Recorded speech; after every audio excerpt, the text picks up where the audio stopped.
This is your news source evening bulletin for today, Wednesday, the 16th day of July in the year 2025. I'm Gordon Mosley reporting, and here is what we're tracking tonight. 2 persons were shot dead and at least 6 others injured late on Tuesday night in a suspected gang-related shooting in the East Coast Demerara village of Buxton. The incident took place at around 11:47 last night, according to the police. The 2 dead persons have been identified as 17-year-old Leon McFarlane and 38-year-old Mark Anthony Correa. The injured persons have been listed as 60-year-old Lyndon Adams, 53-year-old Alwyn Fifi, 26-year-old Davil Talbot, 35-year-old Sherwin Nero, and 18-year-old Akeem Tuman. The police said there was also a 17-year-old young man who was injured in the shooting. According to a statement from the Guyana Police Force this morning, a group of persons were at a shop in Middlewalk, Buxton, playing cards and dominoes late last night when loud gunshots were heard. Eyewitnesses reported that moments before the shooting, a silver-colored car was seen circling the area. And it is that same car that was used by the persons who opened fire on the group of men and escaped from the scene. Eyewitnesses have also reported that at least 2 men were seen exiting the car with high-powered weapons and opening fire on the group of men before rejoining the car and escaping. Over there, see car pull up, 3 miles time you see jump on the car was running there, as I shoot up, just bam bam bam bam. 3 big long gun. As I shoot and go. The woman who owns the shop where the incident took place said she had just retired to her house moments before the shooting incident. She said when she rushed back to the shop, she first noticed Mark Correa slumped over a table and bleeding from his mouth, his back, and his face. The 17-year-old Leon McFarlane was rushed to the Georgetown Hospital with multiple gunshot injuries. He was pronounced dead on arrival. The police said he sustained gunshot wounds to the right hand, his chest, his face, his forearm, and right foot. The other 6 persons who were shot were also rushed to the hospital, where they remain in a serious condition. The police said the scene of the shooting was processed by investigators and 40 spent shells were found. 4 projectiles and 2 fragments were found on the ground in the shop. According to the police, several persons have since been questioned and information has been gathered, linking at least one of the injured persons to having an ongoing problem with a gang in the community that the police said is known as Team Diamond. The investigations are ongoing tonight. More news coming up in just a moment. It all starts with one. Maybe it's one look, you know the one, or one touch. Even one word. I can start with one step, or one promise, one thrill, one first time, one deep breath, one leap of faith, one day to remember, or one night to forget. One moment, so many stories that make up one crazy, average, everyday, fabulous life. We get one life, just one. Make your move. It all starts with one.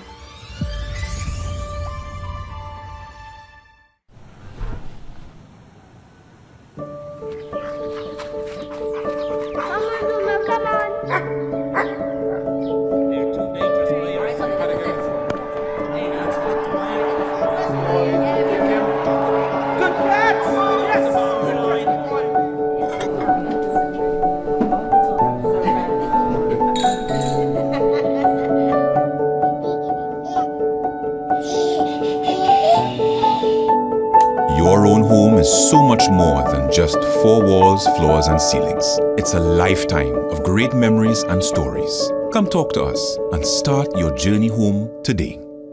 Republic Bank, we're the one for you.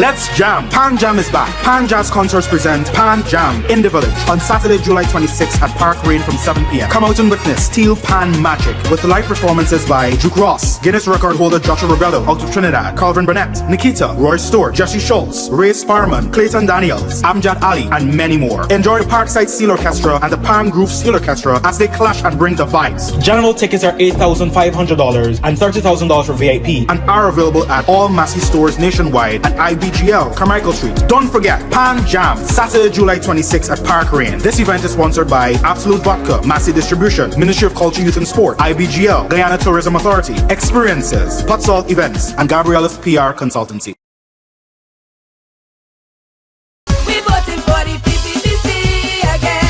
It's time to renew the mission, to stay the course. The People's Progressive Party Civic's journey to victory continues. All roads lead to Albion Estates Road, East Berbice Quarantine. Sunday, July 20th, starting from 3 p.m. Be there to hear from President Dr. Irfan Ali, TPP General Secretary Vice President Dr. Barrett Jagdeo, Prime Minister Brigadier Retired Mark Phillips, and others. Guyana is on the rise with massive historic achievements in education, housing to healthcare, infrastructure to innovation. As the most trusted political party, we are transforming Guyana for all. Let us rally for the People's Progressive Party Civic's journey to victory. Sunday, July 20th at the Albion Estate Road, East Berbice Quarantine. Starting from 3 p.m. Vote PPPC. Forward together for a better Guyana.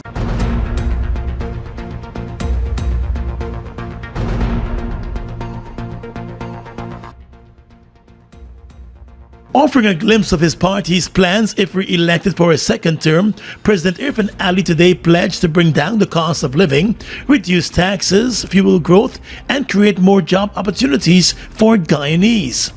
The president joined the vice president and other officials of the governing People's Progressive Party Civic for a consultation today on the party's 2025 manifesto. In an effort to fuel growth and development in the country, President Ali said his new government would establish a development bank to finance small and medium-sized enterprises. We want to establish a development bank to support co-financing, to support access to liquidity, to reduce the cost of borrowing, and to remove the collateral requirement. Because these are the burdens that small and medium-sized enterprise face today. So if you're able to match lending with a 0% interest rate, we can bring down the interest rate in the commercial bank from 6% or 7% to 3% for SMEs. And then when we remove the risk, by making the matching rate available to remove the risk, the bank in turn will have to reduce that collateral requirement that is there right now. Hoping to be re-elected, President Ali further committed to opening up 100,000 acres of farmlands for cultivation and invest in agro-processing hubs and the manufacturing and services sector. He assured that with the completion of the multi-billion-dollar gas-to-energy project at Unveils, the cost of production in the country will be significantly reduced, creating a conducive environment for the manufacturing sector to flourish. One of our most inhibitive factor in dealing with value creation is the cost of energy.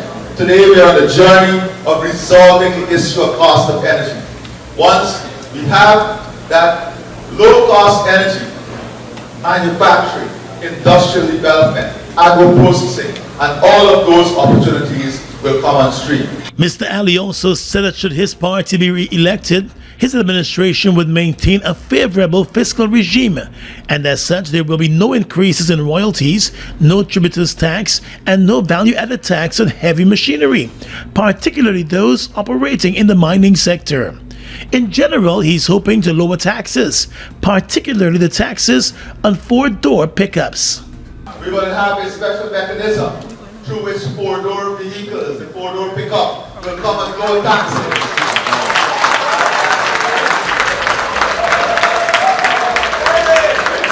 It seems that that's the only thing that excites you. But when you look at taxation, I want you to know that we're going to pursue a taxation system that is going to lower the tax burden, improve tax compliance, and put more money back in your pockets. But the president also cautioned that when taxes are lowered, citizens must ensure that they are tax compliant. He said such a move would create greater value for citizens to benefit from other incentives that will assist in the generation of wealth. The other plans include working with investors to revitalize the bauxite industry and creating jobs, and reviewing the local content framework to allow more opportunities for Guyanese businesses and Guyanese nationals.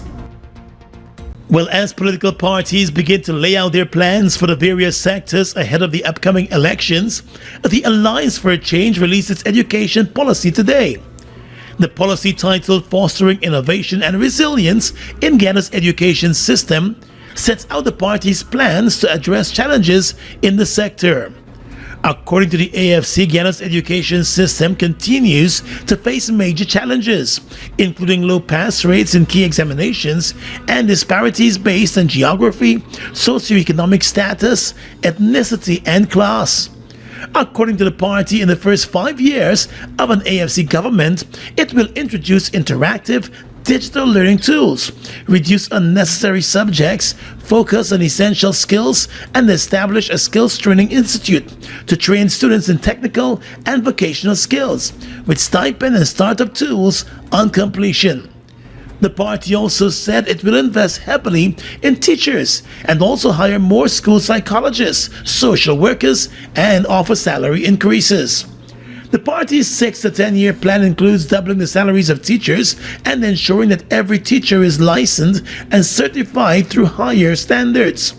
The AFC is also proposing the upgrading of the University of Guyana, introducing ethnic studies to embrace diversity, and overhauling the education infrastructure system in the country. It also sees digital tools and e-learning as a main focus in every school, and outlined digitalization in schools as one of its main goals. Additionally, the AFC is proposing to update the curriculum every few years to stay relevant and prepare Guyanese students to be competitive. The party said by implementing the comprehensive strategy, it aims to transform Guyana's education system into one that is equitable, innovative, and responsive to the needs of a rapidly changing world. The Alliance for Change also said its strategy aims to develop innovative thinking and adaptability among students, and preparing them to thrive in a rapidly changing world influenced by technological advancements, climate change, and other unforeseen factors. A partnership for national unity, the APNU, and the People's Progressive Party, the PPP, are the only two parties that have not been contacted by the Guyana Elections Commission about their submitted list of candidates for the upcoming elections. The APNU was the first to hand in its list on nomination day and was followed by the governing PPP. The other 5 parties that have submitted their list of candidates have received notification from the Elections Commission about various deficiencies in their lists. Officials from at least 3 of the 5 parties have indicated to News Source that the issues with their lists are considered minor. News Source understands that some of those issues surround details about some of the nominees and nominators, including updated addresses for those who might have changed their address. In some instances, additional candidates were required for specific regions on the various lists.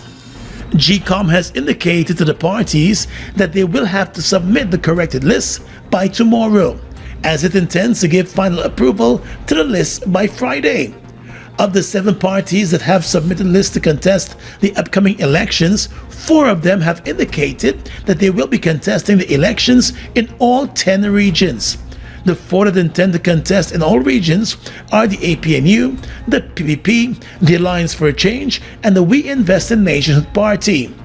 The Forward Guyana movement will be contesting in 7 regions, while the Assembly of Liberty and Prosperity plans to contest in 6 regions.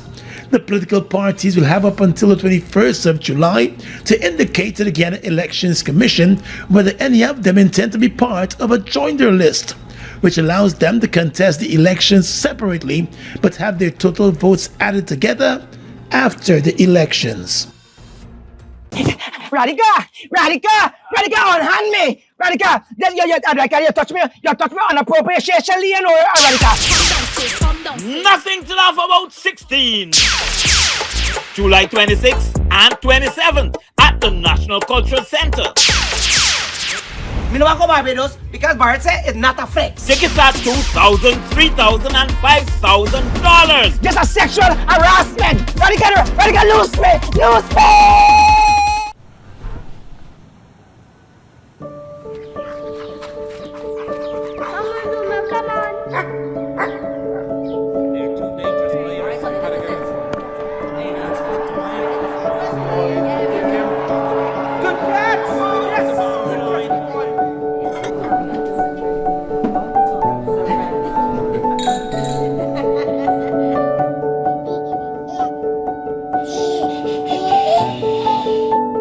Your own home is so much more than just four walls, floors, and ceilings. It's a lifetime of great memories and stories. Come talk to us and start your journey home today. Republic Bank. We're the one for you. New York City, summer is about to get hot. Saturday, August 2nd, SR Hamilton LLC presents Gospel Infusion. Featuring Samuel Meadows, Psycho, Eddie Neblett, Sean Daniels out of Trinidad, Christelle Brandt, Sherilyn Maloney, DJ Kesta D, Timothy Roberts, and many more at the South Jamaica Multi-Service Center, 11402 Guy R. Brewer Boulevard, Queens, New York. Gates open at 4 p.m., showtime 5 p.m. Get your super early bird tickets for only $50. General admission $70. Pay more at the gate, and limited VIP $100 all inclusive. Come and experience the outpouring of God's grace Saturday, August 2nd. For more information, visit Gospel Infusion on Facebook and Instagram. Washi. Hi people. Washing made so easy since I found Washi. Washing me use wash me clothes and I can say Washi soap powder wash clothes so nice. Washi soap powder leave your clothes color bright. Washi soap powder leave me clothes smelling nice, of course. So give thanks to Washi soap powder for doing my laundry right. Keep my clothes color bright. Have my clothes smelling nice for sure. I could not ask for more. Comes in lemon and original. It is a washing machine in a pack. Washi soap powder wash clothes so nice. Washi soap powder leave your clothes color bright. Washi soap powder have my clothes smelling nice, of course. Distributors located in the Starbrook Market. As part of ongoing efforts to have the rights of LGBTQIA+ persons recognized in Guyana, SASAT Guyana today launched its 2025 Manifesto ahead of the upcoming elections, with the hopes of having the next parliament eliminate all discriminatory laws against members of the LGBTQIA+ community.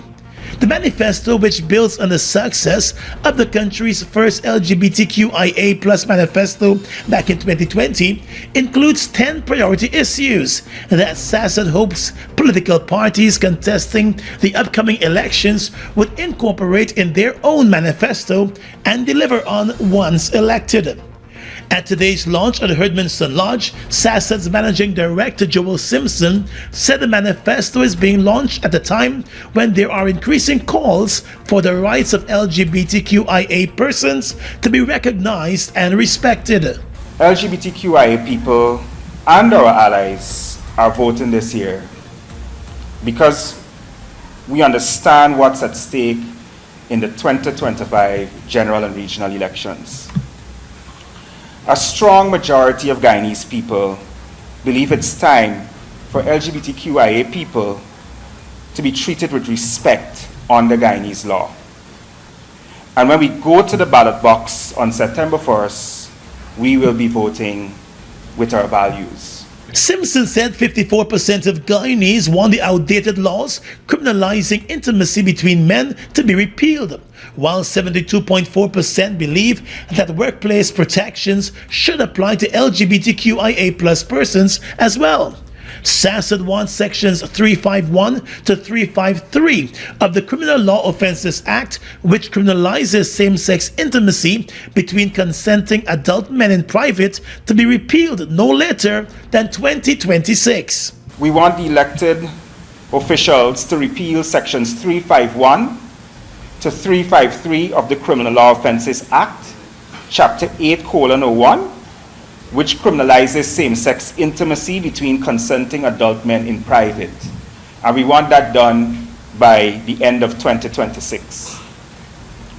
Secondly, we want sexual orientation, gender identity, gender expression, and sex characteristics to be included as categories of protection within the Prevention of Discrimination Act 1997, which is Guyana's only and very limited anti-discrimination law, and it only deals with the right to work. By the end of 2028, SASAD wants comprehensive legislation to be in place to eradicate all forms of discrimination, whether direct or indirect, in every sector, including discrimination based on sexual orientation, gender identity, gender expression, and sex characteristics. He submitted that laws criminalizing same-sex intimacy violate constitutionally protected rights. Another priority area addresses the issue of training. SASAD wants the next government to implement mandatory training on justice, equity, diversity, and inclusion for the uniformed services, social workers, healthcare workers, and other state providers to eliminate discriminatory attitudes and unconscious bias in the provision of state services. Further, it is pushing for inclusion in education. Develop and implement a clear policy to end all forms of violence and discrimination, especially bullying based on sexuality and gender, in the school system by the end of 2026. As far as we are aware, there's no clear education policy that deals with all forms of violence, discrimination, and bullying, especially anti-LGBTQIA bullying. In addition to developing the policy, our seventh priority issue is to train education officials, school administrators, teachers, and the social workers who are in the school system to be part of a comprehensive anti-discrimination, a comprehensive anti-bullying program, rather, that is inclusive of LGBTQIA issues. Mr. Simpson said for LGBTQIA+ students, schools could play a positive role in promoting adolescent health by eliminating bullying, discrimination, and forms of abuse targeting them. The other priority areas address the need for economic opportunities and the provision of quality healthcare services for all, in addition to equitable access to social services, including access to safe and secured housing. In the coming days, SASAD is expected to put forward its manifesto to candidates who are contesting this year's elections at a town hall meeting with the hope of securing a buy-in. Simpson said come the 1st of September, members of the LGBTQIA+ community and their allies should cast their ballots in favor of candidates who match their values. Attorney General Anil Nandlal has welcomed the ruling of Acting Chief Justice Roxanne George that the appointment of the Commissioner of Police Clifton Hicken after the age of 55 was not unlawful. During his weekly program Issues in the News last evening, Mr. Nandlal noted that the court found that no constitutional or statutory prohibition prevents the President from appointing a police commissioner beyond the age of 55. According to the Attorney General, the Constitution allows the President to extend the tenure of a police commissioner in consultation with the Police Service Commission up to the age of 60. And the law applies equally to substantive and acting commissioners, as the Constitution confers full authority and responsibilities to both designations. Nandlal said there is no express prohibition in the Constitution barring the President from appointing Mr. Hicken. Here there was no prohibition whatsoever against the President making an appointment of a person to that office after that person has attained the age 55. Their argument is, or was, that because the Constitution says a Commissioner of Police shall vacate the office upon attaining the age 55, that means that one cannot be appointed after age 55. That is an implication. You're drawing an inference there While the applicant, Troy Garraway, through his attorneys, argued that Mr. Hicken had passed the age of retirement and therefore his appointment to the substantive post was unlawful, Mr. Nandlal, on behalf of the state, argued that the Constitution Prescribed Matters Act explicitly allows for the Commissioner of Police to serve up to the age of 60, and that nothing in the legislation prevents the President from confirming a candidate after the age of 55. Any action that is not prohibited by law, it is legal to do that thing, whatever it is. And that simple commonsensical principle sometimes eludes the best of lawyers. So that issue has been put to rest. And the two other challenges which they had filed against Mr. Hicken, and in both of which they lost, they never appealed. Meaning that they have accepted those decisions as correct. Mr. Hicken became acting police commissioner just after the new government took office back in 2020. His role as acting commissioner was extended when he reached the age of retirement last year, and he was later confirmed to the substantive position by President Irfaan Ali. Let's tell you now that former Minister of Local Government and longtime executive member of the People's Progressive Party, Nigel Dharamlal, is on the national candidates list of the party for the upcoming elections. Dharamlal resigned as Minister of Local Government back in 2023 at the height of rape allegations leveled against him by a teenage schoolgirl. He always denied the allegations, and the teenage girl withdrew her complaint just as the matter was being considered for criminal charges. There were reports of an out-of-court settlement. In the initial complaint, the teenager provided details of the alleged incident, which she originally claimed took place at the government living quarters of the then minister. After being forced to resign from office amid the allegations, Dharamlal, in denying the claims at the time, said that it was a smear campaign being waged against him. He kept a low profile for over a year after leaving office, but re-emerged at the PPP's last Congress, where he was elected again to the executive of the party.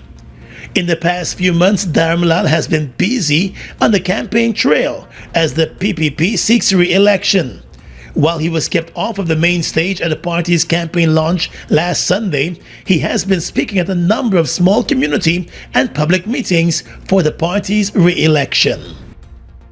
Well, social media star and political activist for the We Invest in Nationhood Party, Bradley Sampson, known as Doggy, is wanted by the Guyana Police Force after he was caught on camera assaulting and threatening a woman with what appeared to be a gun in his hands at the Coffee Square in Georgetown. Sampson has since apologized over the incident on social media and stated late on Tuesday night that he will turn himself over to the police by noon today.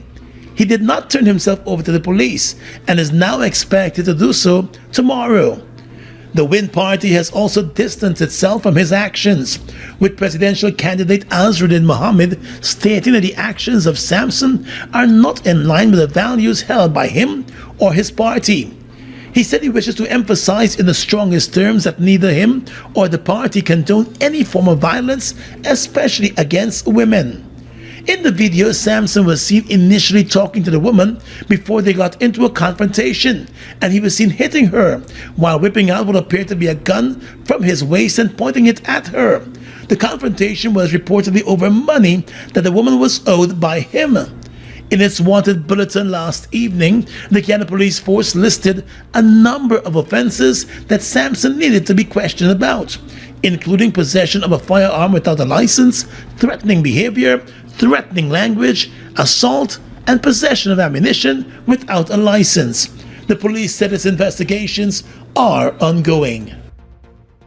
Turbo with a new look, new style, with the same great taste in the 250 ml can. Everybody run out now. Go grab one. Me charge up with a turbo 250 ml at your favorite spot. Wait, sell.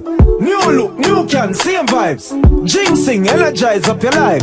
Vibes up, work time, anytime we are turn up the party with turbo can. Turbo can, turbo can, turbo can. Now available in the new 250 ml can. Turbo energy drink. Charge up today.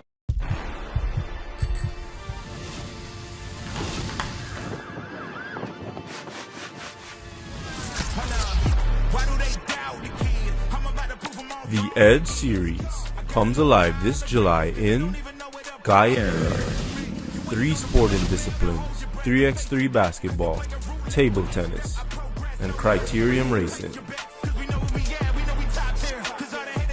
Teams from across regions compete for a total prize pool of over $2.5 million and the title of champion. The Edge series. Are you on the edge? And I'ma do it again. Watch me. Guyana's economy is rapidly transforming, and we're all part of it. Guy is at the forefront of this development by providing reliable and efficient energy and supporting community development from the very core.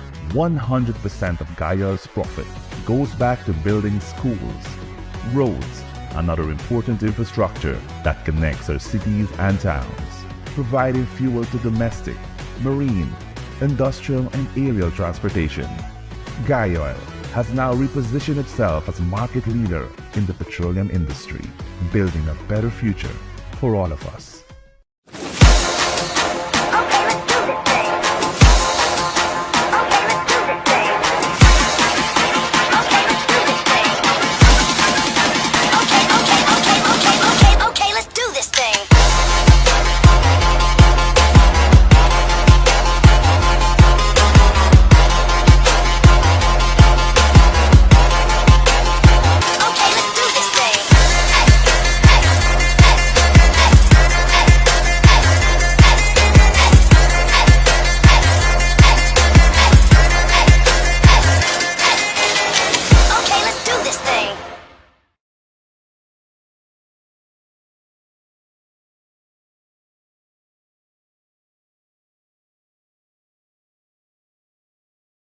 With your regional and international news tonight, I am Svetlana Marshall. In the region, China doubled down on its dismissal of the United States' criticism of a multi-million-dollar loan to the Bahamas, describing as baseless accusations that it was using the funding for the construction of a hospital to further entrench itself in the Caribbean region. The Chinese embassy in a statement asked, and I quote, "Is there a U.S. loan proposal at all on the table?" End of quote, as it addressed the issue of the U.S. $195 million funding for the hospital in the Western New Providence. Last week, the Philip Davis government signed a deal with the People's Republic of China to fund the hospital that is expected to cost US $267 million, with 73% of the costs, or US $195 million, being provided by the Chinese Export-Import Bank, according to a report published by CMC. The diplomatic row over the funding comes amid reports that NASA had bypassed a British financing proposal earlier this year, with a local newspaper reporting that the UK Export Finance had offered terms competitive with China's, with the added advantage of compatibility with Western medical equipment and training systems.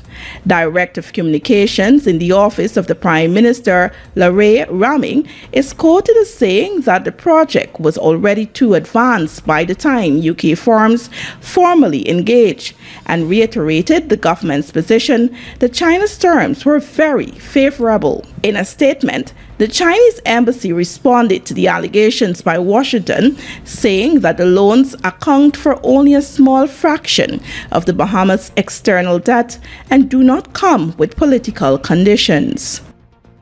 U.S. President Donald Trump pitched his 50% tariffs against Brazil as a way to support former President Jair Bolsonaro. But 3 people close to the right-wing ex-president said they were stunned by the move and fear it may do more harm than good, according to a report published by Reuters. Announcing the higher tariffs in a letter last week, Trump cast them as a pressure tactic to help Bolsonaro, who is on trial before the Brazilian Supreme Court for allegedly plotting a coup to overturn his loss in the 2022 presidential election. Bolsonaro has described the accusations as baseless and insisted he will run for president in 2026, despite a court decision that bars him from that race. And finally tonight, international news. At least 20 people have been killed in a crush at an aid distribution center in southern Gaza, run by the U.S. and Israel-backed Gaza Humanitarian Foundation, GHF. The organization and a local hospital say. The GHF said 19 were trampled to death and one was stabbed amid a chaotic and dangerous search at its site in the Khan Yunis area. It added that it believed people armed and affiliated with Hamas fomented unrest. But Gaza's Hamas-run government media office denied the claim and accused the GHF of trying to cover up a crime. A hospital in Khan Yunis said it had received the bodies of 21 people who died from suffocation as a result of tear gas inhalation and a crush at the aid site. It is the first time the GHF has confirmed deaths at one of its sites. And that's your News Source Evening Bulletin for tonight. I'm Svetlana Marshall, wishing you a pleasant evening.